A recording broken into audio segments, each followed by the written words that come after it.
Ladies and gentlemen, allow me to introduce you to two objects that know me better than most people do. My shoes. They're right on my feet. You can look down now. Now, when I first got these shoes, they hated me. They gave me blisters on my feet and aching toes to boot. But over time, the shoes and I made peace. They molded to my feet, adapted to my steps, and even knew when I would run from responsibility. We began walking hand in hand, or rather, foot in foot. I guess you could say we became soul mates, pun very much intended. But then, they began to wear. A sole thinning here and a tear there. Until one day, I looked down and I realized there would come a day where I couldn't wear them anymore. I would have to find a new pair. Does that sound familiar to you? Like shoes, we start life stiff and insular. We break ourselves in, whether it be through internships, grueling study sessions, or those existential crises that hit you like a truck in the middle of the night. We groan and gripe and complain about how badly our feet hurt and how badly we want to stop. But we keep going anyway. And just like those beloved pair of light-up sneakers from primary school that are now too small for you, we change, we age, and we break boundaries we once thought were unbreakable. You see, shoes tell stories. These seemingly insignificant, everyday objects carry our weight, quite literally. But more importantly, they remind us of the unique human experience. Like no two shoes mold exactly the same to their owner's feet, no one's experience is a mirror image of anyone else's. It is our subjectivity that makes us human. And even then, you would never trade your precious memories for someone else's.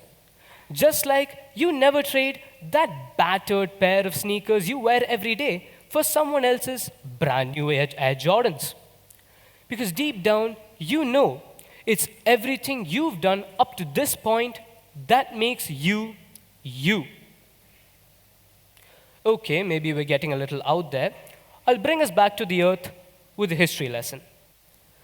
You see, shoes have always been a primary narrator of life. For example, take Mahatma Gandhi.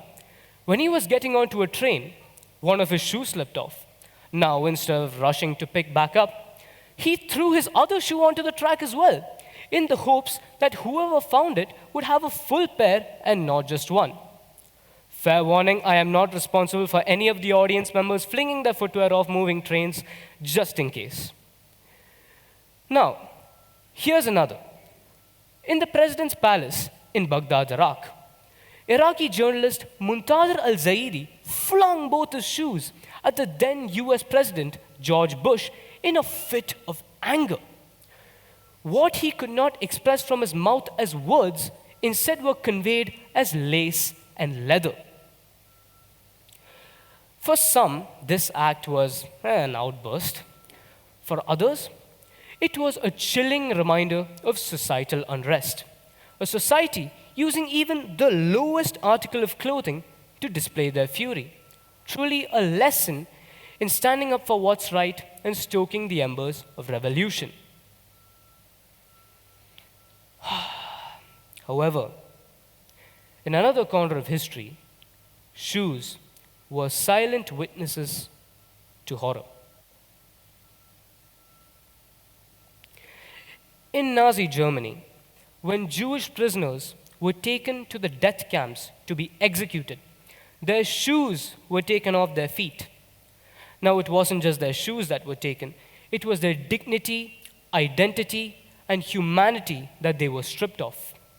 Isn't it funny and also tragic that the things they wore on the lowest part of their body now hold the highest value in retelling their tragic tale?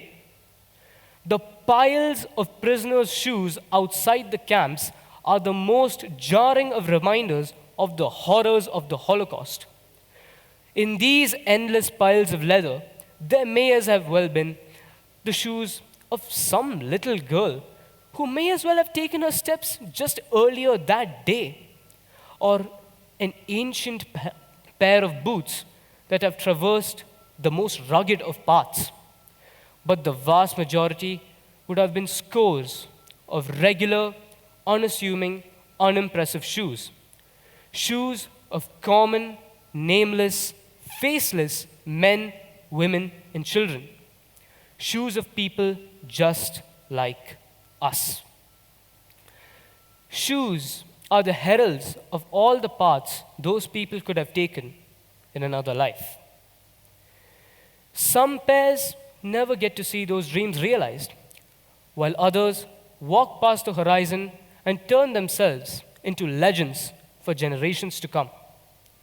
So, the next time you tie those laces or straps, ask yourself this: what story am I willing to walk today?